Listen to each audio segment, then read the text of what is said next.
നിങ്ങൾ ശ്രദ്ധിച്ചിട്ടുണ്ടോ ഇല്ലയോ എന്ന് എനിക്കറിയില്ല. പക്ഷേ നമ്മുടെ കണ്ണിൻ്റെ ഒരു ഭാഗത്ത് വിഷൻ ഇല്ല. അത് എൻ്റേത് മാത്രമല്ല, അത് നമ്മുടെ ശരീരത്തിൻ്റെ ഒരു ഘടന എങ്ങനെയാണ്, അത് ആർക്കുമില്ല. ഓക്കെ, അത് കണ്ണിൻ്റെ ഒരു പോയിന്റിൽ നമുക്ക് വിഷൻ ഇല്ല. അതിന് ബ്ലൈൻഡ് സ്പോട്ട് എന്നാണ് പറയുന്നത്, അല്ലെങ്കിൽ ഓപ്റ്റിക് ഡിസ്ക് എന്ന് പറയും. അതായത് കണ്ണിന് നമ്മൾ സ്ട്രെയിറ്റ് ആയിട്ട് നോക്കുകയാണെന്നുണ്ടെങ്കിൽ ചെറുതായിട്ട് ഇപ്പുറത്തോട്ടൊന്ന് മാറി ഈ ഒരു സ്പോട്ടിൽ നമുക്ക് വിഷൻ ഇല്ല എന്നുള്ളതാണ്. ഓക്കെ, അത് നിങ്ങൾ നോക്കിയിട്ടുണ്ടെങ്കിൽ തീർച്ചയായിട്ടും താഴെ കമൻറ്റിൽ മെൻഷൻ ചെയ്യുക. അതുമായിട്ട് എന്തെങ്കിലും ഇൻട്രസ്റ്റിംഗ് ആയിട്ടുള്ള ഫാക്റ്റുകൾ നിങ്ങൾക്ക് എന്തെങ്കിലും അറിയാമെന്നുണ്ടെങ്കിൽ അത് നിങ്ങൾ താഴെ കമൻസിൽ മെൻഷൻ ചെയ്യുക. നമുക്ക് വീഡിയോയിലേക്ക് കിടാം. എന്നെയൊക്കെ കുട്ടിക്കാലത്ത് എനിക്ക് തോന്നുന്നു ഏറ്റവും കൂടുതൽ ഞാൻ ടെൻഷൻ അടിച്ചിട്ടുള്ള ഒരു കാര്യമാണ് നമ്മുടെ കാഴ്ചയെക്കുറിച്ച്. ഓക്കെ, സത്യം പറഞ്ഞാൽ ഏതൊരു മനുഷ്യനാണെങ്കിലും നമ്മുടെ കണ്ണിനകത്ത് ഒരു പോയിന്റിൽ നമുക്ക് കാഴ്ചയില്ല. ആ സമയത്ത് ഞാനൊക്കെ പല ആൾക്കാരോട് ചോദിച്ചിട്ടും അയ്യേ നീ ചുമ്മാ പറയുകയാണ്, അങ്ങനൊന്നും അല്ല, അതെനിക്ക് തോന്നുന്നതാണ് എന്നൊക്കെ പറഞ്ഞ് തള്ളിയ പല കാലഘട്ടങ്ങളും ഉണ്ടായിരുന്നു. അപ്പോൾ എനിക്ക് എൻ്റെ ഒരു എക്സ്പീരിയൻസ് ഞാൻ ഷെയർ ചെയ്യണം ആക്ച്വലി. ഓക്കെ, അല്ലെങ്കിൽ എന്നെപ്പോലെ ബുദ്ധിമുട്ട് അനുഭവിക്കുന്ന ആൾക്കാർക്ക് ജസ്റ്റ് ഒരു ഇൻസൈറ്റ് എന്നുള്ള രീതിക്ക് ഒരു നോളജബിൾ വീഡിയോ ആണ് ഞാൻ ഇന്ന് ജനറലായിട്ട് ഷെയർ ചെയ്യുന്നത്. അതായത് നമുക്ക് ഈ ഒരു കാഴ്ച അറിയാനുള്ള ഒരു ഫീൽഡാണ്. ഓക്കെ, ഈ ഒരു ഏരിയ നമ്മുടെ കണ്ണിന് മുന്നിൽ ഈ ഒരു ഏരിയ മൊത്തം കാണാം അല്ലേ. അങ്ങനെ കാണാൻ പറ്റുന്നത് എന്തുകൊണ്ടാണ്? കാരണം നമുക്ക് അകത്ത് റെറ്റിനയുണ്ട്. ഓക്കെ, ഈ റെറ്റിനയിൽ കറക്റ്റായിട്ട് നമ്മുടെ ലെൻസ് വഴി അതിൻ്റെ പുറകിൽ ചെന്നിട്ട് ഈ ലൈറ്റ് വന്ന് പതിച്ച് ആ ലൈറ്റിനെ പ്രോസസ്സ് ചെയ്തിട്ടാണ് നമ്മുടെ ശരീരത്തിനകത്ത് സിഗ്നൽ കിട്ടി നമുക്ക് ബ്രെയിനിന് മനസ്സിലാകുന്നത് ഇന്നതാണ് നമ്മുടെ മുന്നിൽ ഉള്ളത് എന്നുള്ളത്. പക്ഷേ ഈ റെറ്റിനയുടെ ഒരു ഭാഗത്ത് ആക്ച്വലി സെൽസ് ഇല്ല.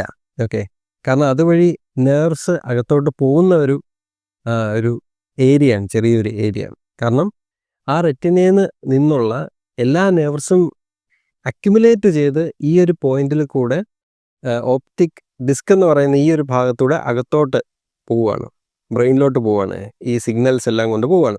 അപ്പോൾ അതുകൊണ്ട് തന്നെ ആ ഒരു ഭാഗത്ത് മാത്രം ശരിക്കും പറഞ്ഞാൽ ലിറ്ററലി കാഴ്ച ഇല്ല എന്നുള്ളതാണ്. അവിടെ കറുപ്പുമില്ല, വെളുപ്പുമില്ല, ഒന്നുമില്ല. ഓക്കെ, ആ ഒരു പോയിന്റ്. ഇനി ഇതെങ്ങനെ മനസ്സിലാക്കാം എന്നുള്ളതാണ് ഞാൻ നിങ്ങൾക്ക് പറഞ്ഞു തരുന്നത്. ചിലരൊക്കെ നോട്ട് ചെയ്തിട്ടുണ്ടാകാം, ചിലർ നോട്ട് ചെയ്തിട്ടില്ലായിരിക്കാം. ഓക്കെ, നമ്മുടെ കണ്ണിൻ്റെ ഈ ഒരു ഭാഗത്തായിട്ട് തീരെ കാഴ്ചയില്ല. അതായത് ഇതെങ്ങനെ നമുക്ക് മനസ്സിലാക്കാം, എവിടെയാണ് നമുക്ക് കാഴ്ച ഇല്ലാത്തത് എന്നുള്ളത് നമുക്ക് മനസ്സിലാക്കാം. അപ്പോൾ ഞാൻ ഇതിനകത്ത് 0 എന്നും X എന്നും മാർക്ക് ചെയ്യുകയാണ്. അങ്ങനെ മാർക്ക് ചെയ്തിട്ട് ഞാൻ ഒരു കണ്ണ് അടച്ചുകൊണ്ട് ഒരു പോയിന്റിലേക്ക് ശ്രദ്ധിക്കുകയാണ്. ഏകദേശം ഒരു 30 സെൻറ്റിമീറ്റർ ഗ്യാപ്പുണ്ട്. ഓക്കെ, ഒരു കണ്ണ് അടച്ചുകൊണ്ട് നമ്മൾ ശ്രദ്ധിക്കുമ്പം, എന്നിട്ട് ഇതിനെ അടുത്തോട്ട് കൊണ്ടുവരുമ്പം ഒരു പോയിന്റ് എത്തുന്ന സമയത്ത് നമുക്ക് മറ്റേ പോയിന്റ് കാണാൻ പറ്റാതെ നമ്മൾ നേരത്തെ മാർക്ക് ചെയ്തിരുന്ന ഒരു അടയാളം നമുക്ക് വിസിബിൾ ആകത്തില്ല. ഓക്കെ, അപ്പം ആ ഒരു പോയിന്റ് ആണ് എൻ്റെ ഓപ്റ്റിക് ഡിസ്ക് അല്ലെങ്കിൽ ബ്ലൈൻഡ് സ്പോട്ട് എന്ന് പറയുന്നത്. അപ്പോൾ അത് നമുക്ക് മനസ്സിലാകാനായിട്ട് ഒരു എക്സ്പെരിമെൻ്റ് എന്നുള്ള രീതിക്ക് ഏവർക്കും ചെയ്ത് നോക്കാൻ പറ്റുന്ന ഒരു കാര്യമാണിത്. ഇത് തന്നെ നമ്മളിപ്പോൾ ഏതെങ്കിലും ജസ്റ്റ് വെറുതെ കണ്ണടച്ചിട്ടാണെങ്കിലും കൈയുടെ ഈ ഇങ്ങനൊന്ന് മാറ്റി ഈ ഒരു സൈഡിലോട്ട് ഒരു ആംഗിൾ വെച്ചിട്ട് നോക്കി കഴിയാതെ നമുക്ക് മനസ്സിലായ ഒരു പോയിന്റിൽ നമുക്ക് വിഷൻ ഇല്ല എന്നുള്ളത്. പക്ഷെ നമ്മുടെ ബ്രെയിൻ അതിനെ ആക്ച്വലി ഫില്ല് ചെയ്തിട്ട്, അല്ലെങ്കിൽ ഈ കണ്ണിൻ്റെ ചെറിയൊരു കാഴ്ചയുടെ ഭാഗം കൂടെ അവിടെ വരുന്നുണ്ട്. അപ്പം നമുക്ക് അങ്ങനെ ഒരു ഇൻവിസിബിൾ സ്പോട്ട് ഉള്ളതായിട്ട് നമുക്കത് അറിയത്തില്ല.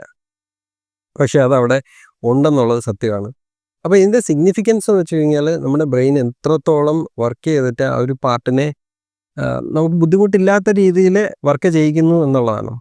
അപ്പോൾ ഇത് നിങ്ങൾക്കൊരു അവയർനെസ് എന്നുള്ള രീതിക്ക് ഞാൻ ചെയ്തൊരു വീഡിയോ ആണ്, നമുക്ക് മനസ്സിലാകാനായിട്ട്. അതായത് നമ്മുടെ കണ്ണിനകത്ത് ബ്ലൈൻഡ് സ്പോട്ട്സ് ഉണ്ട്. നമ്മൾ ശ്രദ്ധിച്ച് നോക്കിക്കഴിഞ്ഞാൽ, സൂക്ഷിച്ച് നോക്കിക്കഴിഞ്ഞാൽ നമുക്കറിയാൻ പറ്റും നമ്മുടെ കണ്ണിൻ്റെ ഒരു ഭാഗത്ത് വിഷൻ ഇല്ല എന്നുള്ളത്.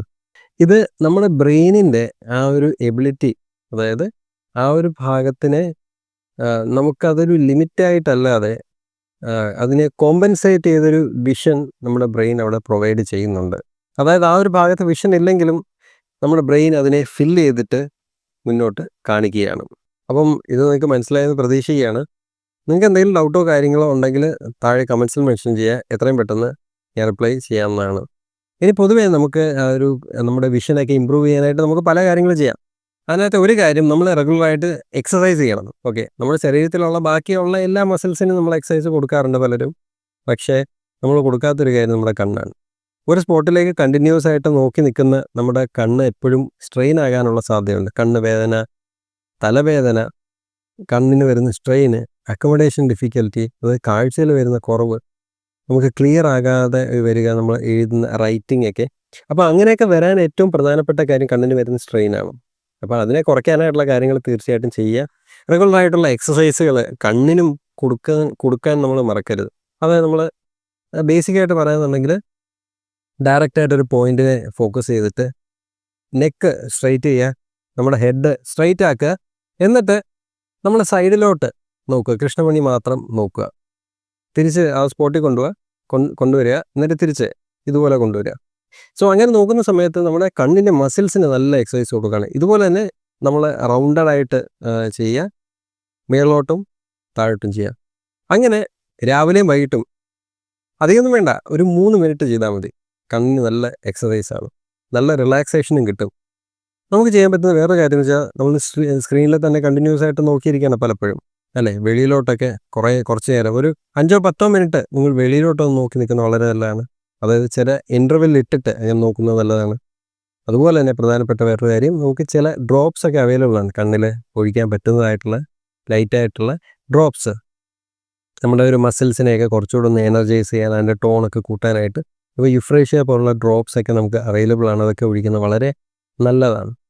പിന്നെ നമുക്ക് ചെയ്യാൻ പറ്റുന്ന ഒരു കാര്യം, നമ്മുടെ കണ്ണിനകത്ത് എന്തെങ്കിലും ഇഷ്യൂസ് ഉണ്ടോ എന്ന് റെഗുലറായിട്ട് ചെക്ക് ചെയ്യാണ്. അതുപോലെ തന്നെ കണ്ണിനകത്ത് പവറിൻ്റെ വ്യത്യാസമുണ്ടോ ഇല്ലയോ എന്നുള്ളത് തീർച്ചയായിട്ടും നമ്മൾ ഇവാലുവേറ്റ് ചെയ്യേണ്ട ഒരു കാര്യമാണ്. നിങ്ങളുടെ അനുഭവങ്ങൾ, അഭിപ്രായങ്ങൾ, നിർദ്ദേശങ്ങൾ തീർച്ചയായും നിങ്ങൾ മടിക്കാതെ താഴെ കമൻസിൽ മെൻഷൻ ചെയ്യുക. എത്രയും പെട്ടെന്ന് എന്നാലാകുന്നത് ഞാൻ ക്ലിയർ ചെയ്ത് തരാവുന്നതാണ്.